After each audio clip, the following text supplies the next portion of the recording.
It's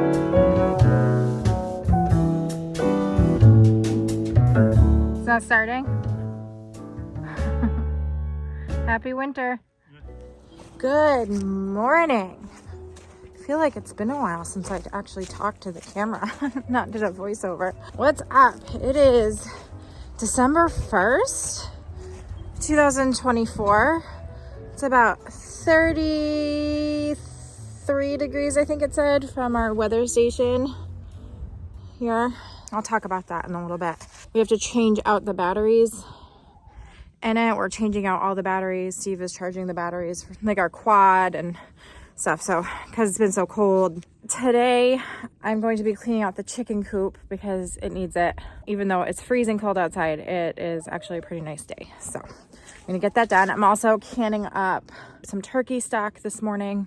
And then I'm gonna be making turkey soup later that I'm also gonna be pressure canning. But I've gotta let these ladies out. They've been patiently waiting to go out.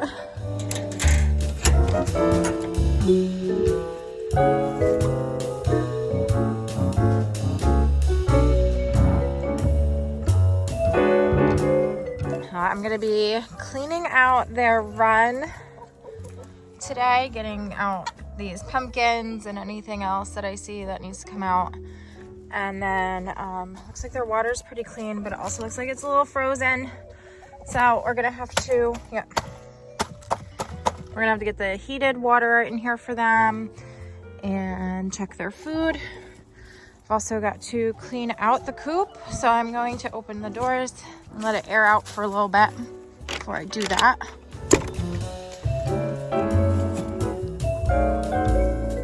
It's actually not too bad, but it definitely needs to be cleaned. I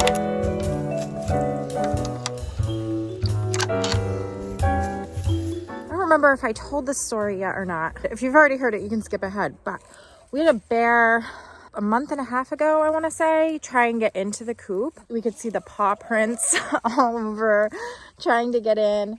He was not successful. He did end up ripping down some of the trim in the back.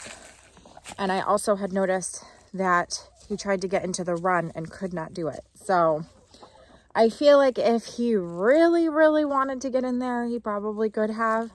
But he definitely tried to get in every access point on our coop and couldn't do it. But he was able to get our snack bin tipped over and got whatever he could get out of that. But he didn't get to the chickens, which is good. So we have 10 laying hens. And I say that loosely because 2 of them don't really lay anymore, even though they are still the age that they should be. But they both became ill at one point and never really were great layers since we got them. They're the 2 lavenders. And then one of them got really sick this year, and I ended up giving her antibiotics that I had. 1 pill I divided up between 7 days, and I would make a paste every day. And I gave it to her because she clearly had some sort of infection. But after that, I don't think she's going to ever lay eggs again. But we have 10 chickens total. 8 of them lay.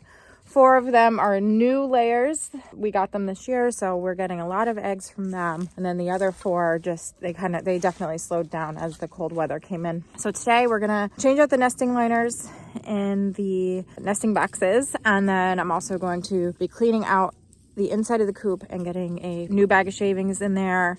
And then we're also going to be bringing out the electric water heater that we have for them and getting that installed. We're gonna be hovering around 30 degrees.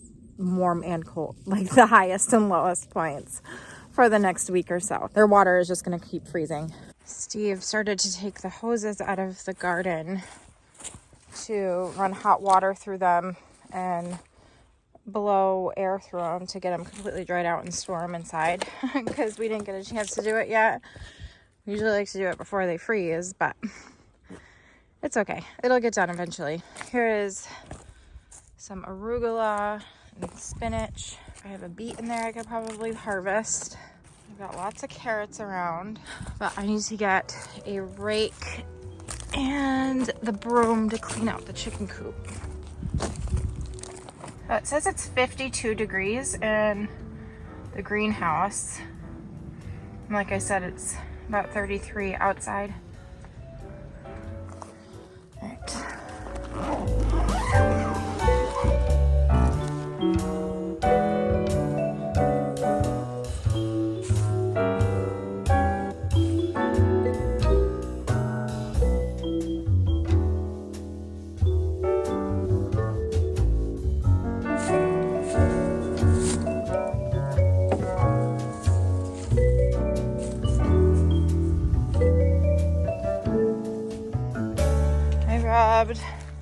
bag of shavings, and I got some new nesting liners.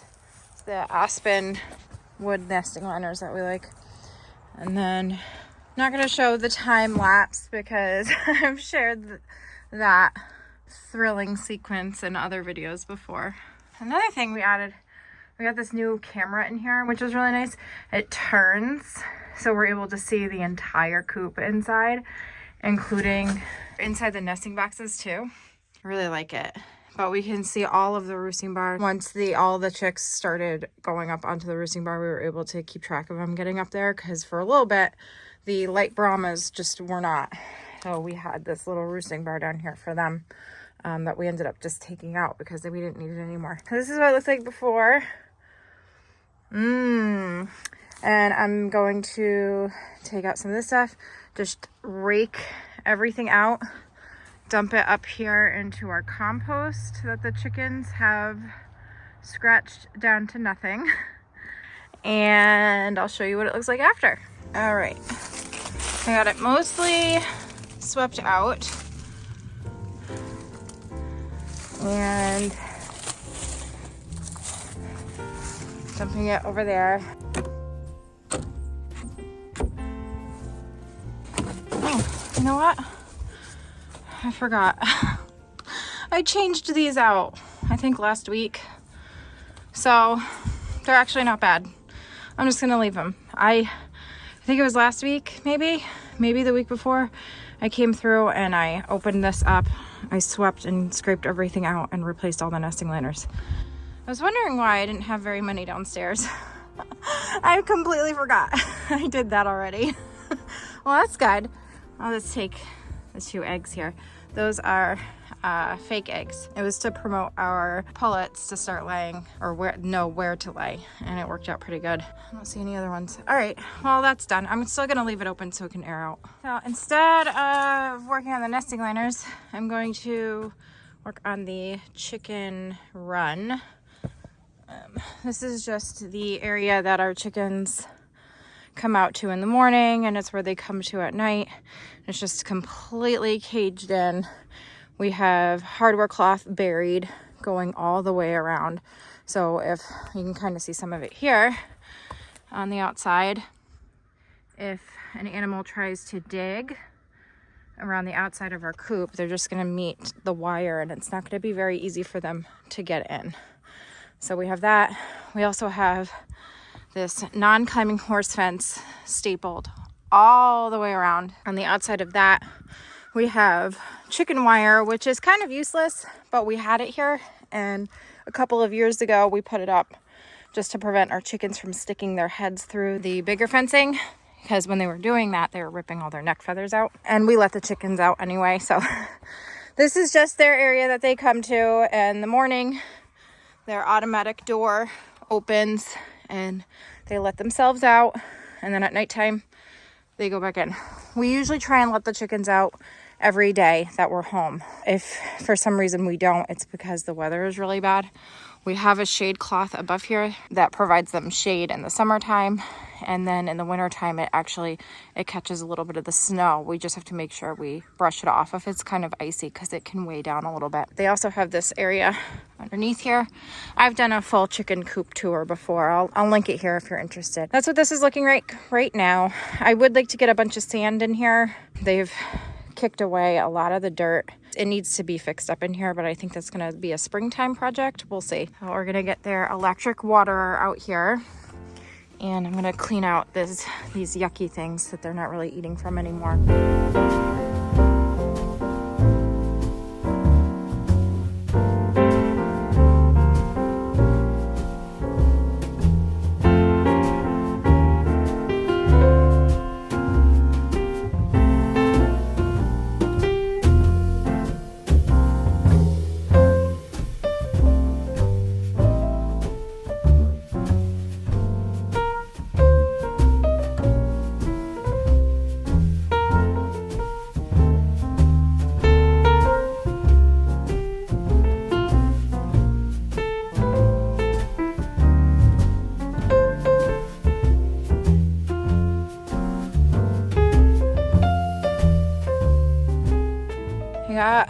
most of this cleaned out and some of the logs thrown around, but I took out all of the old food. The pumpkins were rotting and were molding, so I like to get that stuff out if I am able to, because I don't want to leave that in there for the chickens. Now I got to figure out the water situation, because we had to buy a replacement electric water. I don't think it was last year, maybe it was the year before. So we ended up with a extra tank on top, but we didn't need it. So it's somewhere in my basement and I have to find it before I can give them water. They're hanging out over here now. I'm gonna try and break the ice off of this so they can at least have some water if they want it. And then I'm gonna go inside and try and find the other water jug. Hello.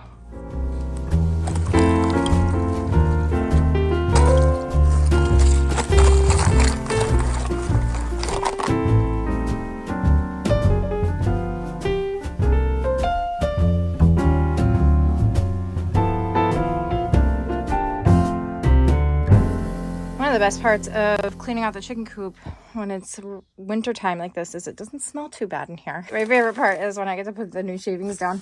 I use a full bag of shavings. This is 8 cubic feet of shavings. This is a 4 foot by 8 foot chicken coop, and it really puts a nice level of insulation down on the bottom, because it is a raised up coop. So they do need that insulation on the bottom here in the winter months. We also have some insulation on the top. I really don't have to fluff it too much because the chickens will kick it around, but I'm still gonna spread it out a little bit. There we go. Nice and clean. I have fairly clean nesting liners because they're not really laying too much. Okay. So now I'm going to head back inside and see if I can find the other jug for the electric heater. This is our second electric chicken waterer that we've purchased, but I think we got it a couple of years ago, and it was just because the base stopped heating up, but we didn't need the jug for it. We kept using the old jug, and I ended up recycling it this year because it was really yucky and I couldn't get it clean anymore. And I also knew that I had the brand new one somewhere, but now I have to go find it. Back over here, I found the new jug. I got it cleaned out in the kitchen, the best part of it being brand new. So I was able to fill it in our kitchen sink and get it cleaned out. I also added a little bit of apple cider vinegar to it. But this one I'm gonna take out.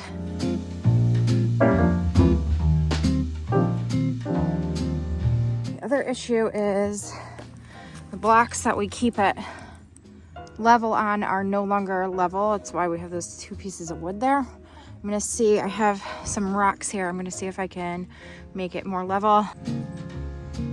Looks like they're enjoying the run.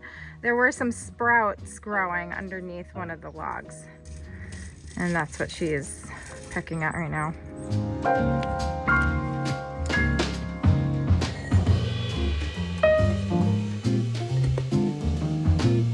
Turned a couple of the bricks on their side, and then the other ones are flat, and then I used one of those rocks over here, so it should be even enough.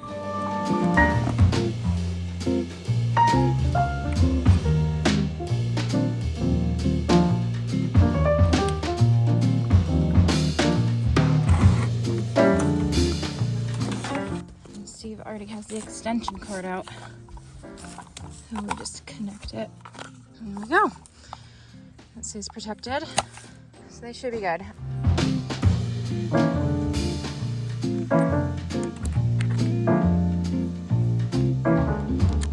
I just close that one so I could get the old mower back underneath. The chickens are going in there. They're so cute. You guys like your new water? Doesn't look super even. Doesn't look like it's overflowing. So it is uneven, but it's not overflowing. So it is good enough. All right, the last thing we need to do before we go inside and make turkey soup is I need to change out the batteries on our weather station. I asked Steve why he was wearing shorts. He asked me why I'm not wearing shorts. Double A. Double A. So we were gonna change the batteries because the batteries die quicker when it's really cold out. We were going to change the batteries in the weather station and our automatic chicken door, but we don't have any name brand batteries, and it's not so much that we care if it's name brand because all we have is store brand batteries inside. It's just that with these kind of devices out in the cold, they are more reliable when we have name brand batteries in them, and that's just from our experience. We've put store brand batteries in the things like the chicken door and they just die really quickly.